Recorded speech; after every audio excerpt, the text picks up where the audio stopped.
महामानव, महाशास्ता की पावन भूमि बेगूसराय बिहार में आपका जन्म हुआ। प्रारंभिक शिक्षा गांव के विद्यालय से हुई और उच्च शिक्षा दिल्ली विश्वविद्यालय से। दिल्ली विश्वविद्यालय में अध्ययन के दौरान प्रोफेसर सावित्री सिन्हा स्मृति स्वर्ण पदक, मैथिली शरण गुप्त पुरस्कार, हिंदी अकादमी प्रतिभा पुरस्कार से नवाजे गए डॉक्टर अभय कुमार ठाकुर और वर्ष 1997 में संघ लोक सेवा आयोग द्वारा आयोजित सिविल सेवा परीक्षा में चयनित होकर भारतीय राजस्व सेवा के अधिकारी के रूप में राष्ट्र की सेवा में लग गए। अपने दायित्वों का सफलतापूर्वक निर्वहन करते हुए प्रोन्नति की नई सीढ़ियां चढ़ते हुए आयकर आयुक्त के प्रतिष्ठित पद पर पहुंचे। संप्रति बनारस हिंदू विश्वविद्यालय में आप वित्त अधिकारी के पद पर प्रतिनियुक्ति पर हैं। और यह भी बताना समीचीन होगा कि मानव संसाधन विकास मंत्रालय और विश्वविद्यालय अनुदान आयोग द्वारा गठित विभिन्न समितियों के सदस्य और संयोजक के रूप में डॉक्टर ठाकुर ने अतिरिक्त वृष्टि संसाधन को जुटाने और केंद्रीय विश्वविद्यालयों द्वारा इनके उपयोग से संबंधित नीतिगत दस्तावेज तैयार करने में एक महत्वपूर्ण भूमिका निभाई है। यदि मैं कहूं कि मूलतः डॉक्टर ठाकुर साहित्य के विद्यार्थी और एक संवेदनशील साहित्य समीक्षक हैं, तो यह अतिरंजना नहीं होगी। आपकी कई भाषा की पुस्तकें, हिंदी भाषा की कई पुस्तकें मकबूल हुई हैं, जैसे रामचंद्र शुक्ल आज और कल, स्त्रियों का अमृत महोत्सव कब होगा, रघुवीर सहाय और प्रतिरोध की संस्कृति, अब ऐसी कविता लिखो जिसमें छंद घूम कर आवे, शोध पत्र ले, कामकाजी महिला की अधूरी आकांक्षा की पूरी कहानी, आधे अधूरे। डॉक्टर अभय ठाकुर को अनेक प्रतिष्ठापरक पदों पर कार्य करने का सुयोग मिला है। IRS होने के बाद से अब तक अनेकों दायित्वों का निर्वहन करते रहे हैं। बहुआयामी व्यक्तित्व के धनी एक लेखक, चिंतक, समाजशास्त्री और सफल वित्त अधिकारी डॉक्टर अभय ठाकुर। हम सभी चाहते हैं कि इस पुस्तक के तमाम पहलुओं पर जिक्र करते हुए इसकी समीक्षा देकर हम सबको लाभान्वित करें। धन्यवाद अशोक जी। इस बहाने अपने बारे में मुझे बहुत कुछ पता चल गया जो मैं भूल गया। इस बात के लिए बहुत बहुत शुक्रिया। मंचस्थ सुधीजन और सभागार में उपस्थित विद्वज्जन, इस पुस्तक के अंग्रेजी संस्करण के लोकार्पण के समय भी मैं मौजूद था और आज आपने तमाम विद्वज्जनों को सुना है और इस सभागार में तमाम वो लोग मौजूद हैं जिनके सामने मैं कुछ कहने की हिमाकत तो नहीं रख सकता, लेकिन बहुत संक्षेप में एक साहित्य के विद्यार्थी के तौर पे जो मैं सोचता हूँ इस किताब को लेकर, वो आपके साथ साझा करने के बारे में सोचता हूँ। सबसे बड़ी बात यह है इस किताब के हिंदी संस्करण को पढ़ते हुए कि इतिहास की तथ्यपरक दृष्टि रखते हुए भी आपने साहित्य के जो महत्वपूर्ण आयाम हो सकते हैं, उपकरण हो सकते हैं, उसका भी इसमें समावेश किया है। साहित्य और इतिहास जब एक साथ मिलते हैं तो वो सबसे अनूठी बात होती है, क्योंकि कई बार इतिहास साहित्य को इग्नोर करता है, जबकि जो लोक की स्मृति है, जो इतिहास के अनछुए अंश हैं, उसको कॉम्प्लीमेंट करने का काम साहित्य ही करता है। और यदि साहित्य को समझने की कोशिश करें कि ये करता क्या है, तो शायद इससे अच्छी बात नहीं होगी जो कबीर ने कहता है कि तेरा मेरा मनुआ कैसे ही खोए रे, मैं कहता सुरझावन हारी तू राख्यो उलझाए रे, मैं कहता तू जागत रहियो तू रहता है सोई रे, मैं कहता निर्मोही रहियो तू रहता है मोही। तो जो लोगों का पूरा इतिहास गाथा में योगदान हो सकता है, उसको भी बखूबी रेखांकित करने का काम कुरैशी जी की ये किताब करती है। इसलिए सबसे पहले उनको बहुत बहुत अभिनंदन। दो बातों पे सिर्फ जिक्र करूंगा मैं, बाकी तो आप लोग इसको पढ़ लेंगे। पहली बात सारनाथ को लेकर के है, सब लोगों ने जिक्र किया। बात ये नहीं है कि विदेशी साहित्यकार क्या कहते हैं, विदेशी इतिहासकार क्या कहते हैं, ज्यादातर उनमें कॉलोनियल हैंगओवर है, ये सब हम लोग जानते हैं। मार्क ट्वेन से लेके चाहे जितने बड़े लोग रहे हैं, तो यदि कोई बात जोनाथन डंकन कह रहे हैं या कनिंघम कह रहे हैं, मुझे उससे उतना अफसोस नहीं हुआ। हम क्या कह रहे हैं?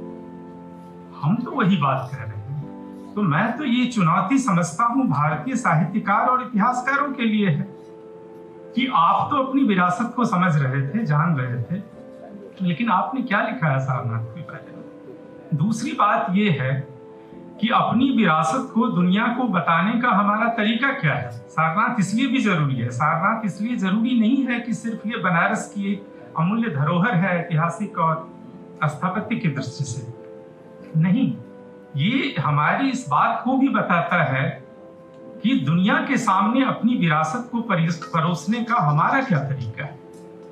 तो इसलिए मैं ये गुजारिश करता हूं, और ये इसलिए भी मौजूद हुए कि देखिए स्वयं ब्रिटिश इतिहासकार और उन तमाम लोगों ने इस उत्खनन में बाबू जगत सिंह के योगदान का जिक्र किया है। इस किताब में लिखा हुआ है। जोनाथन डंकन ने भी जिक्र किया है, कनिंघम ने भी जिक्र किया है। एशियाटिक सोसाइटी के तमाम दस्तावेजों में जिक्र होता रहा है। सेरिन की एक किताब है जिसका जिक्र किया गया है इस किताब में। उन्होंने लिखा है कि इस महत्वपूर्ण स्थल के विध्वंस में यदि सबसे बड़ी भूमिका है तो वो अंग्रेज अफसर की है, बिना लाग लपेट के वो कहता है। लेकिन एक भारतीय मनुष्य होने के बाद हम क्या कहना चाह रहे हैं? तो मेरा कहना यह है कि इस किताब से एक चुनौती है भारतीय इतिहासकारों के लिए, साहित्यकारों के लिए, कि जो अपने पुरातात्विक महत्व के स्थल हैं, जो हमारे गौरव सोपान हैं, उनको हम दुनिया को बताने का कैसे एक नवाचार ला सकते हैं, नया उपक्रम कर सकते हैं, इसके बारे में हमें नए सिरे से विचार करना चाहिए। दूसरी बात, प्रदीप जी और जगतगंज राज परिवार को मैं इस बात के लिए भी अभिनंदन करता हूं कि पितृ ऋण या पूर्वजों के ऋण का आपने मान किया। ये तो सही बात है, ये तो आपने किया ही, लेकिन उससे बड़ी बात आपने की है, वो एक सामाजिक काम है कि भारतीय स्वाधीनता आंदोलन को कैसे ठीक से समझा जाए। इसके लिए आपने बहुत सारा रॉ मटेरियल इसमें दिया है। इसलिए मैं इस किताब के बियॉन्ड जाकर कहता हूं कि देखिए 1857 से लेकर भारतीय स्वाधीनता आंदोलन तक बहुत काम हुआ है और बहुत सारे उसमें लिखे भी गए हैं, लेकिन अंग्रेजों के आगमन से लेकर 1857 तक अनेक स्वतः स्फूर्त आंदोलन हुए हैं और पूरे देश में हुए। कई बार हमने इसे स्थानीय कहकर ट्रिबलाइज करने की कोशिश की, लेकिन स्थानीय सिर्फ इस मामले में वो थे कि उनका प्रसार हो सकता है किसी एक क्षेत्र तक सीमित। लेकिन क्या यह बात सोचने की नहीं है कि इन 100 वर्षों में या 80 वर्षों के अंतराल में देश के लगभग सब हिस्से में विद्रोह होता है। बंगाल में होता है, महाराष्ट्र में होता है, तमिलनाडु में होता है। व्हाट्सएप तो नहीं था उस जमाने में, तो क्या लोगों ने एक दूसरे को व्हाट्सएप तो नहीं किया होगा? तो क्या अंतरधारा बह रही थी जनचेतना में? हम कई बार उस जनचेतना को इग्नोर करने की कोशिश करते हैं, और ये तमाम जिस विद्रोह की बात करते हैं हम लोग, ये सिर्फ रजवारों ने नहीं किया है, नवाबों ने नहीं किया है, दीवानों ने नहीं किया है, किसानों ने किया है, बड़े पैमाने पर जनजातियों ने किया है, सन्यासियों ने किया है, भारत की आम जनता ने किया है। तो मुझे लगता है कि भारत का जो स्वाधीनता आंदोलन है उसको सिलसिलेवार समझने के लिए ये बेहद जरूरी है कि इतिहास के जो अनछुए पहलू हैं उस पर एक बार फिर से काम शुरू किया जाए। और इसका संकेत और भी है, मैं अपने एक मित्र से बात कर रहा था, वो काम कर रहे हैं कि अंग्रेजों के जमाने में जो बैन कर दिए गए, प्रोहिबिट कर दिए गए थे पत्र पत्रिकाएं, उसमें बनारस से निकलने वाली बहुत सारी पत्रिकाएं हैं, उसमें नाम नहीं लिखा है संपादक का, किसने छापा है नहीं पता, लेकिन यदि आप उसकी टोन को समझने की कोशिश करें तो वो मुख्यतः एंटी एस्टेब्लिशमेंट, अंग्रेजी सत्ता के खिलाफ है। तो इसलिए उसको तो प्रोहिबिट होना ही था, और नाम इसलिए नहीं दिया कि वो लंबे समय छाप नहीं पाते, यदि नाम दे देते तो पहली बार में वो भी चले जाते और पत्र तो प्रकाशित नहीं होता। लेकिन बड़ा काम ये किया उन्होंने नाम न दे करके कि इन पत्रों का बड़ा भारी संकलन मिलता है 1857 से पहले की, जो हमें भारतीय जनमानस को समझने में बहुत मदद करता है।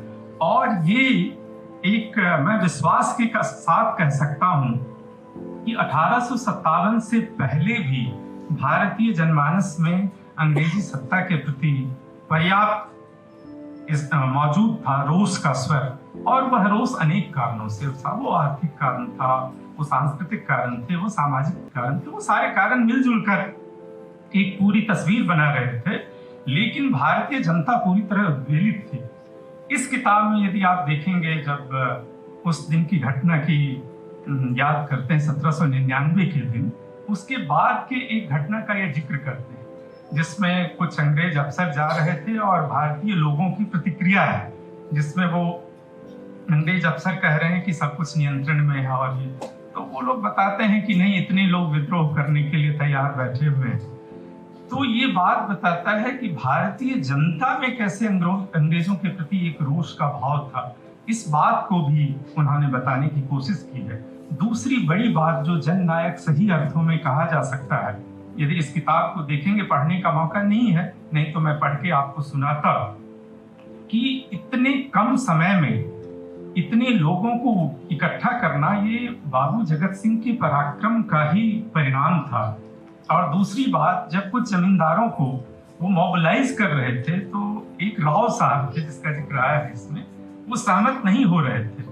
तो उसको बाबू जगत नारायण सिंह ने ये कहा कि देखो, एक ही जिंदगी मिली है और यदि ये जिंदगी अंग्रेजों से लड़ते हुए या उनकी सत्ता को उखाड़ फेंकने में चली भी जाती है तो कोई गम नहीं।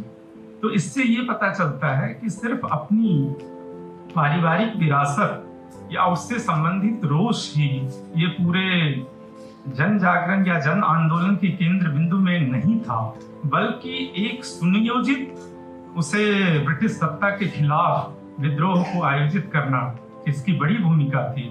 इसलिए वो आप देखिए सिंधिया को भी साथ में लेना चाहते थे, नहीं तो। और एक जो और बड़ी बात कह रहे हैं वजीर अली के साथ कि बनारस से लेकर बंगाल तक अंग्रेजी सत्ता को उखाड़ फेंकना हमारा मकसद है।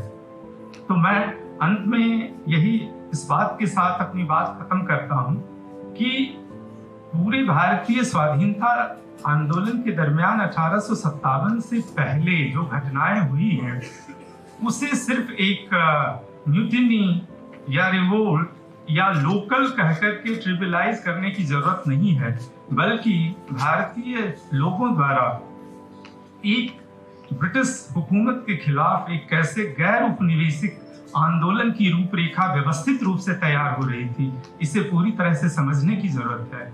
और आप देखिए, बाबू जगत सिंह को जब सेंट हेलेना निर्वासित कर दिया गया तो उन्होंने एक निर्वासित व्यक्ति के जीवन के रूप में गुजर करना मुनासिब नहीं समझा और वहां गंगा सागर में जल समाधि ले ली। और इस तरह से एक देश के लिए एक ब्रिटिश हुकूमत के खिलाफ अपनी बात को बुलंद करते हुए उन्होंने अपने जीवन का त्याग कर दिया। तो गालिब के शेर के साथ उनके लिए श्रद्धांजलि के शब्द इन्हीं शब्दों में कहता हूं कि जान दी हुई उसी की थी, जान दी हुई उसी की थी, हक तो यूं है कि हक अदा न हुआ। धन्यवाद।